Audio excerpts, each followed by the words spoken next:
नमस्कार दोस्तों, स्वागत है आपका आपके अपने YouTube चैनल करंट अफेयर्स में एम के सर पर। दोस्तों, आज हम इस वीडियो में 16 जुलाई 2026 के 15 मोस्ट टाइम टॉपिक को कवर करेंगे और हर क्वेश्चन के बारे में इंपॉर्टेंट फैक्ट भी जानेंगे। तो पूरा वीडियो बड़े ध्यान से देखना। लास्ट में आपका टेस्ट होगा जिसके आंसर आपको कमेंट करने हैं। साथ ही दोस्तों, ये एकमात्र चैनल है जहाँ पे हर दिन सुबह 8 बजे 15 मिनट जितना कम समय में हर दिन के 15 मोस्ट टाइम टॉपिक आपको डिटेल में कवर करवाते हैं। तो जो लोग चैनल को रेगुलर फॉलो करेंगे वो कोई भी वनडे, स्टेट या कोई भी कॉम्पिटिटिव एग्जाम की तैयारी कर रहे हो उसमें करंट अफेयर्स के रिगार्डिंग आपको और कुछ भी देखने की जरूरत नहीं पड़ेगी। तो दोस्तों, अगर अभी तक चैनल को सब्सक्राइब नहीं किया तो प्लीज़ जल्दी से कर लीजिए। तो चलिए वीडियो स्टार्ट करते हैं। विश्व सर्प दिवस हर साल किस दिन मनाया जाता है? तो दोस्तों, ये जो वर्ल्ड स्नेक डे है वो हर साल मनाया जाता है 16 जुलाई को। यह दिवस हर साल 16 जुलाई को मनाया जाता है और जिसकी शुरुआत 1970 के दशक में वन्यजीव संगठनों और सरीसृप प्रेमियों द्वारा की गई थी। सांपों के प्रति डर को कम करने और फसलों का नुकसान पहुंचाने वाले चूहों को नियंत्रित करने वाला प्राकृतिक कीट नियंत्रण के रूप में उनके संरक्षण के लिए यह दिन मनाया जाता है। यह एक वैश्विक दिवस है, लेकिन अंटार्कटिका, आइसलैंड, आयरलैंड, ग्रीनलैंड और न्यूजीलैंड ऐसे क्षेत्र हैं जहां सांप प्राकृतिक रूप से पाए नहीं जाते। यह दिवस संयुक्त राष्ट्र के सतत विकास लक्ष्यांक यानी कि सस्टेनेबल डेवलपमेंट गोल्स का जो 15 नंबर है, जो कि है लाइफ ऑन लैंड, और साथ ही IUCN रेड लिस्ट के तहत प्रजातियों के संरक्षण से भी जुड़ा है। भारत में सभी सांपों को वन्यजीव संरक्षण अधिनियम 1972 के तहत कानूनी सुरक्षा प्राप्त है, जिसमें किंग कोबरा अनुसूची 1 में शामिल है।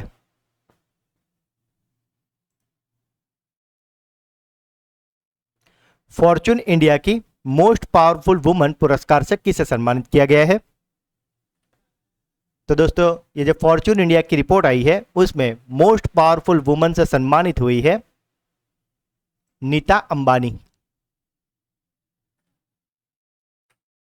रिलायंस फाउंडेशन की चेयरपर्सन नीता अंबानी को फॉर्च्यून इंडिया की मोस्ट पावरफुल वुमन की सूची में शिक्षा, स्वास्थ्य और महिला सशक्तिकरण के क्षेत्र में उनके दूरदर्शी योगदान के लिए भारत की नंबर 1 सबसे ताकतवर महिला के रूप में सम्मानित किया गया है।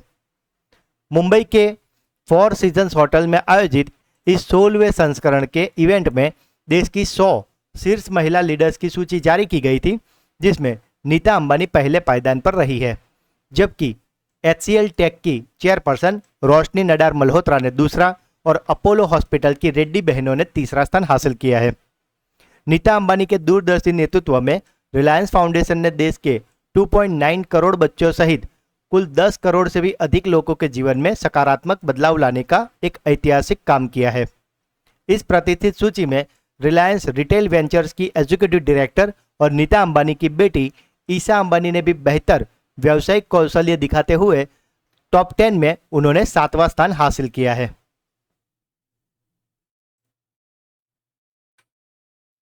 मुख्य न्यायाधीश जस्टिस सूर्यकांत ने टावर ऑफ जस्टिस का उद्घाटन कहाँ किया है? तो दोस्तों, ये जो टावर ऑफ जस्टिस है इसका उद्घाटन किया गया है गुरुग्राम में।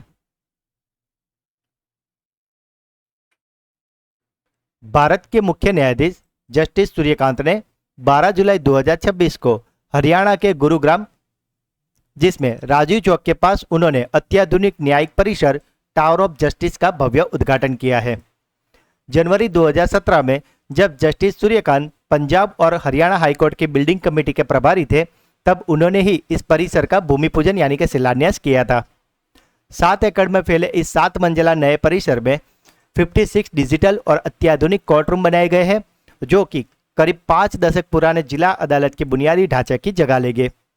उद्घाटन समारोह के दौरान मुख्य न्यायाधीश ने न्यायिक ढांचे को समावेशी बनाने के लिए सभी नए कोर्ट परिसरों में महिला अधिवक्ताओं के लिए अलग बार रूम और बच्चों के लिए चाइल्ड केयर यानी कि बाल देखभाल सुविधा को अनिवार्य करने पर भी विशेष जोर दिया है। दिल्ली सरकार ने महिला समृद्धि योजना का नाम बदलकर क्या कर दिया है? तो दोस्तों ये जो महिला समृद्धि योजना थी, इसका नाम बदलकर दिल्ली सरकार ने अब कर दिया है दिल्ली लक्ष्मी योजना। दोस्तों अगर अभी तक वीडियो को लाइक नहीं किया और चैनल को सब्सक्राइब नहीं किया तो प्लीज दोनों काम जल्दी से कर लीजिए। किस केंद्र शासित प्रदेश ने कुष्ठ रोग को तत्कालिक प्रभाव से अधिसूचित रोग घोषित किया है? तो दोस्तों ये जो कुष्ठ रोग है इसे तत्काल प्रभाव से अधिसूचित रोग घोषित किया गया है जम्मू और कश्मीर द्वारा। किस टेलीकॉम कंपनी ने भारत में कमर्शियल इस्तेमाल के लिए एक सैटेलाइट फोन को लॉन्च किया है? तो दोस्तों ये जो सैटेलाइट फोन है इसे लॉन्च किया है BSNL, भारतीय संचार निगम लिमिटेड। BSNL द्वारा लॉन्च किए गए इस विशेष सैटेलाइट फोन की कुल कीमत टैक्स मिला के 1,34,166 रखी गई है, जो बिना किसी पारंपरिक मोबाइल नेटवर्क या मोबाइल टावर के सीधे अंतरिक्ष में मौजूद उपग्रहों से जुड़कर काम करता है। इस अत्याधुनिक संचार तकनीक और नेटवर्क कवरेज को सुचारू रूप से संचालित करने के लिए BSNL ने वैश्विक सैटेलाइट संचार क्षेत्र की एक दिग्गज कंपनी है इनमार्सट इसके साथ एक रणनीतिक साझेदारी भी की है। सुरक्षा और गोपनीयता के कड़े राष्ट्रीय नियमों के कारण इस फोन को कोई भी आम नागरिक बाजार से सीधे नहीं खरीद सकता। इसके व्यावसायिक उपयोग के लिए दूरसंचार विभाग से आधिकारिक मंजूरी या तो फिर लाइसेंस लेना अनिवार्य है। साथ ही इस डिवाइस का प्राथमिक उद्देश्य देश के जो भी दुर्गम व दूरदराज क्षेत्र है, जैसे कि घने जंगल, हिमालयी क्षेत्र, गहरे समुद्र, खनन साइटों और आपदा प्रभावित क्षेत्रों में निर्बाध कनेक्टिविटी सुनिश्चित करता है। रक्षा मंत्री राजनाथ सिंह ने 13 दिवसीय शौर्य विजय यात्रा का शुभारंभ कहाँ किया है? तो दोस्तों ये जो शौर्य विजय यात्रा है इसका शुभारंभ रक्षा मंत्री राजनाथ सिंह ने किया है नई दिल्ली से।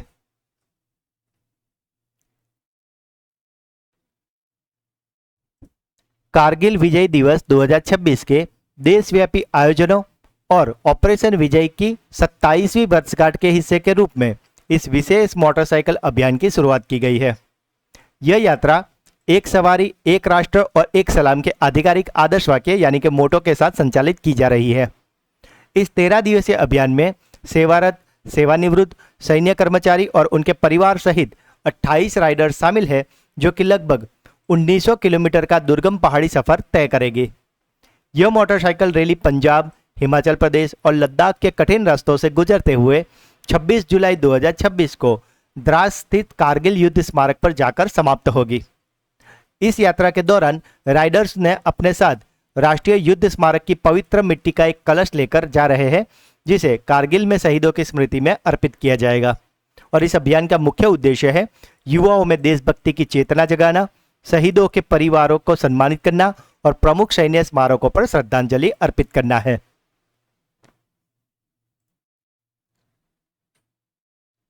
एशिया अंडर 23 एथलेटिक चैंपियनशिप में भारतीय भाला फेंक एथलीट आनंद सिंह ने कौन सा पदक जीता है? तो दोस्तों ये जो भारतीय भाला फेंक है आनंद सिंह, उन्होंने एशिया अंडर 23 एथलेटिक चैंपियनशिप में जीत लिया है स्वर्ण पदक यानी कि गोल्ड मेडल। दोस्तों अगर अभी तक वीडियो को लाइक नहीं किया तो प्लीज़ जल्दी से कर लीजिए और चैनल पर नए हैं और अगर अभी तक सब्सक्राइब करने का बाकी है तो वो भी जल्दी से कर लीजिए। अंतरिक्ष वेंचर कैपिटल फंड से निवेश प्राप्त करने वाली पहली भारतीय स्पेस टेक कंपनी कौन सी है? तो दोस्तों ये जो भारतीय स्पेस टेक कंपनी है उसका नाम है ध्रुवा स्पेस। साथ ही दोस्तों जून मंथ का मंथली करंट अफेयर्स, जिसमें हमने जून मंथ के मोस्ट टाइम पे 200 MCQ करवाए हैं, तो अगर अभी तक आपने ये वीडियो नहीं देखा तो इसका लिंक आपको इसी वीडियो के डिस्क्रिप्शन में मिल जाएगा, उसे आप अवश्य देख लेना।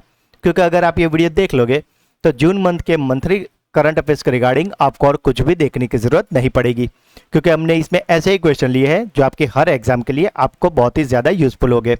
और दोस्तों अगर आपको अगले किसी भी मंथ के ऐसे मंथली वीडियो चाहिए तो सभी हमारी चैनल पर अवेलेबल है, जिसमें हमने हर मंथ के ऐसे मोस्ट टाइम पे 200 MCQ कवर किए हैं। दोस्तों ये सारे क्वालिटी वीडियो है और ये सारे क्वेश्चन हमने मोस्ट टाइम पे ही सिलेक्ट किए हैं। तो इन सभी मंथली वीडियो को आप अवश्य देख लेना। आप किसी भी एग्जाम की तैयारी कर रहे हो उसमें करंट अफेयर्स के सेशन में ये आपको बहुत ही ज़्यादा हेल्पफुल रहेंगे। भारत ने संयुक्त राष्ट्र सुरक्षा परिषद में 2028-29 की अस्थायी सदस्यता के लिए कौन सा अभियान शुरू किया है? तो दोस्तों ये जो अभियान है उसका नाम रखा गया है शांति अभियान।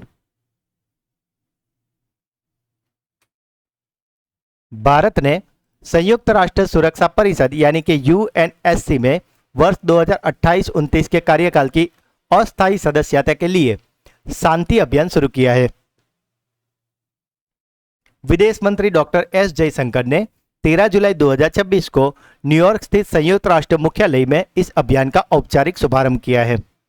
दोस्तों ये जो शांति अभियान है उसका अगर पूरा नाम देखें तो शांति का पूरा मतलब होता है securing holistic advancement through norms trust and integrity, यानी कि मानदंडों, विश्वास और अखंडितता के माध्यम से समग्र प्रगति को सुरक्षित करना। जून 2027 में संयुक्त राष्ट्र महासभा द्वारा आयोजित होने वाले इस चुनाव में एशिया प्रशांत समूह की एकमात्र उपलब्ध सीट के लिए भारत सीधा मुकाबला ताजिकिस्तान से करने वाला है। भारत ने इस उम्मीदवारी के तहत 6 प्रमुख प्राथमिकताओं को रेखांकित किया है, जिनमें ग्लोबल साउथ की आवाज बनना, बहुपक्षवाद में सुधार, आधुनिक शांति स्थापना, आतंकवाद के वित्त पोषण को रोकना, समुद्री सुरक्षा, एआई के दुरुपयोग से निपटना वगैरह इसमें शामिल किया गया है।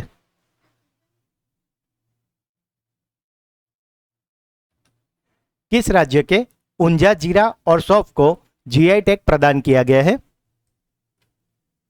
तो दोस्तों ये जो ऊंझा जीरा और सौंफ है जिसको जीआई टैग मिला है वे है गुजरात का।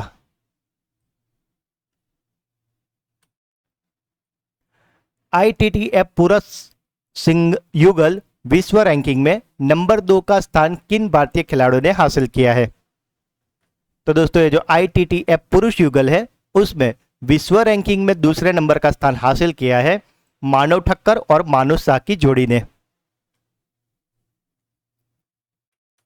भारतीय पैडलर मानव ठक्कर और मानुष शाह की जोड़ी ने आईटीटीएफ पुरुष युगल विश्व रैंकिंग में नंबर 2 का स्थान हासिल करके इतिहास रचा है। यह सीनियर विश्व रैंकिंग इतिहास के एकल या युगल दोनों श्रेणी में किसी भी भारतीय जोड़ी द्वारा हासिल की गई अब तक की सर्वश्रेष्ठ रैंकिंग भी है। इस जोड़ी ने वर्ष 2022 का पिछला भारतीय रिकॉर्ड तोड़ा है, जब मनिका बत्रा और अर्चना कामत की महिला युगल जोड़ी ने विश्व में नंबर 4 की पोजीशन हासिल की थी। अगर पहले नंबर की बात करें तो इस तालिका में चीन की जोड़ी जिन्होंने 5160 अंकों के साथ पहले स्थान पर है, जबकि भारत के मानव और मानुष की जोड़ी 3390 अंकों के साथ दूसरे स्थान पर है। इस शानदार उछाल की मुख्य वजह उनका हालिया प्रदर्शन रहा है, जिसमें उन्होंने WTT कंटेंडर लागोस में खिताब जीता था और साथ ही सिंगापुर स्मैश का सेमीफाइनल भी जीता था। पहली बार भारत की 3 जोड़ियां टॉप 10 में आई है दोस्तों, जिनमें नंबर 2 पे है मानव ठक्कर और मानुष शाह की पुरुष युगल जोड़ी, साथ ही मिश्रित युगल में मानुष और दिया जो कि नंबर 5 पे है, और नंबर 10 पे आई है महिला युगल दिया और यशस्वी की जोड़ी। देश की पहली सरकारी एआई यूनिवर्सिटी कहां बनाई जाएगी? तो दोस्तों ये जो पहली सरकारी एआई यूनिवर्सिटी है वो बनने वाली है कर्नाटक के बेंगलुरु में।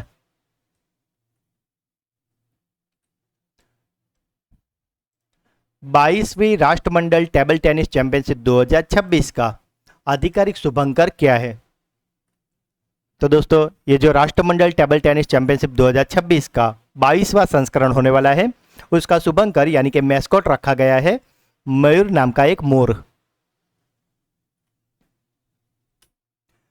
22वीं राष्ट्रमंडल टेबल टेनिस चैंपियनशिप 2026 का आधिकारिक शुभंकर मयूर है, जिसका अनावरण दिल्ली की मुख्यमंत्री रेखा गुप्ता ने किया है। भारत के राष्ट्रीय पक्षी मोर से प्रेरित यह शुभंकर देश की जीवंतता को दर्शाता है, जिसके रंग बिरंग पंखों से सभी भागीदार राष्ट्रों के झंडों को दर्शाया गया है। इस 7 दिवसीय अंतर्राष्ट्रीय चैंपियनशिप का आयोजन 27 जुलाई से लेकर 2 अगस्त 2026 तक नई दिल्ली के त्यागराज स्टेडियम में किया जा रहा है। इस खेल महाकुंभ का सफल आयोजन दिल्ली सरकार और table tennis federation of India द्वारा संयुक्त रूप से किया जा रहा है। इसे बड़ी प्रतियोगिता में इंग्लैंड, ऑस्ट्रेलिया, कनाडा, दक्षिण अफ्रीका सहित दुनिया के 25 से भी अधिक राष्ट्रमंडल देश के जो सर्वश्रेष्ठ खिलाड़ी हैं वो हिस्सा ले रहे हैं। ब्रिक्स रोजगार कार्य समूह की बैठक कहाँ आयोजित की गई है? तो दोस्तों ये जो रोजगार कार्य समूह की ब्रिक्स की बैठक है उसका आयोजन हुआ है तेलंगाना के हैदराबाद में। तो दोस्तों ये थे आज के 15 मोस्ट एमपी टॉपिक। अब बारी है आपकी ब्रेन बूस्टर क्विज की, जिसमें 3 क्वेश्चन पूछे जाएंगे जिसके आंसर आपको कमेंट करने हैं। तो आज का पहला सवाल, फॉर्चून इंडिया की मोस्ट पावरफुल वुमन पुरस्कार से किसे सम्मानित किया गया है? किस टेलीकॉम कंपनी ने भारत में कमर्शियल इस्तेमाल के लिए एक सैटेलाइट फोन लॉन्च किया है? और आज का आखिरी सवाल, 22वीं राष्ट्रमंडल टेबल टेनिस चैंपियनशिप 2026 का आधिकारिक शुभंकर यानी कि मैस्कॉट क्या है? तो दोस्तों तीनों क्वेश्चन के आंसर आपको मुझे कमेंट में बताने हैं। और अब बारी है हमारे सुपर फास्ट फ्लैश रिवीजन की, जिसमें कल के जो 15 क्वेश्चन थे उसका एक फटाफट से फ्लैश रिवीजन कर लेते हैं। तो कल का पहला सवाल था, विश्व युवा कौशल दिवस हर साल किस तारीख को मनाया जाता है? तो दोस्तों ये जो वर्ल्ड यूथ स्किल डे है वो मनाया जाता है 15 जुलाई को। मात्र 1 घंटे में 3,61,000 पौधे लगाकर गिनीज वर्ल्ड रिकॉर्ड कहाँ बनाया गया है? तो दोस्तों ये गिनीज वर्ल्ड रिकॉर्ड बनाया है गुजरात के अहमदाबाद में। किन 14 देशों के ट्रिब्यूनल ने दक्षिण चीनी सागर में चीन के किस दावे को खारिज किया है? तो दोस्तों ये है 9 डेज लाइन, जिसको 14 देशों के ट्रिब्यूनल ने खारिज किया है। किस राज्य में निजी स्कूलों की फीस पर नियंत्रण से जुड़े संशोधन अध्यादेश को मंजूरी दी गई है? तो दोस्तों ये मंजूरी दी गई है पंजाब में। भारत की पहली हाइड्रोजन ट्रेन प्रधानमंत्री मोदी द्वारा कहाँ लॉन्च की गई है? तो दोस्तों इसे लॉन्च किया गया है हरियाणा में। भारत का पहला high altitude medicine and public health research centre किस राज्य में स्थापित किया जाएगा? तो दोस्तों ये स्थापित होने वाला है हिमाचल प्रदेश में। इटली में आयोजित ISSF शॉटगन वर्ल्ड कप 2026 में किस भारतीय शूटर ने स्वर्ण पदक जीता है? तो दोस्तों ये जीता है नीरू ढांडा ने। किस राज्य सरकार ने 16 अगस्त को आयुष्मान दिवस के रूप में मनाने की घोषणा की है? तो दोस्तों ये आयुष्मान दिवस मनाने वाला है पश्चिम बंगाल। नई दिल्ली स्थित सेंट्रल विस्टा पुनर्विकास क्षेत्र का नाम बदलकर क्या कर दिया गया है? तो दोस्तों इसका नया नाम रख दिया गया है कर्तव्य भवन क्षेत्र। लॉर्ड्स के क्रिकेट ग्राउंड में टेस्ट शतक लगाने वाली पहली महिला क्रिकेटर कौन बनी है? तो दोस्तों ये बनी है यास्तिका भाटिया। भारत ने इंटरनेशनल फिजिक्स ओलंपियाड 2026 में कौन सा पदक जीता है? तो दोस्तों पहला। ICAI की ग्लोबल ऑर्बिट समिट 2026 के प्रथम संस्करण का उद्घाटन कहाँ किया गया है? तो ये हुआ है नई दिल्ली में। गृह मंत्री अमित शाह ने जयप्रकाश नारायण सार्वजनिक पुस्तकालय का उद्घाटन कहाँ किया है? तो ये किया गया है नई दिल्ली में। किस राज्य ने धार्मिक स्थानों को जोड़ने के लिए हेली टूरिज्म और एयर टूरिज्म सर्विस योजना को शुरू किया है? तो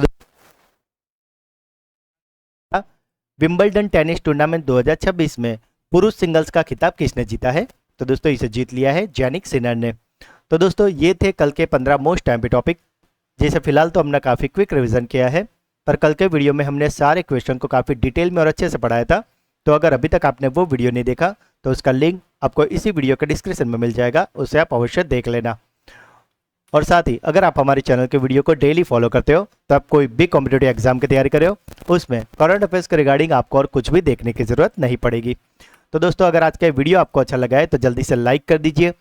जो भी क्वेश्चन पूछे गए या अगर आपका कोई डाउट है तो उसे कमेंट में बताएं, और इस वीडियो के लिंक को अपने सभी व्हाट्सएप, टेलीग्राम और सभी सोशल मीडिया पर शेयर अवश्य करें।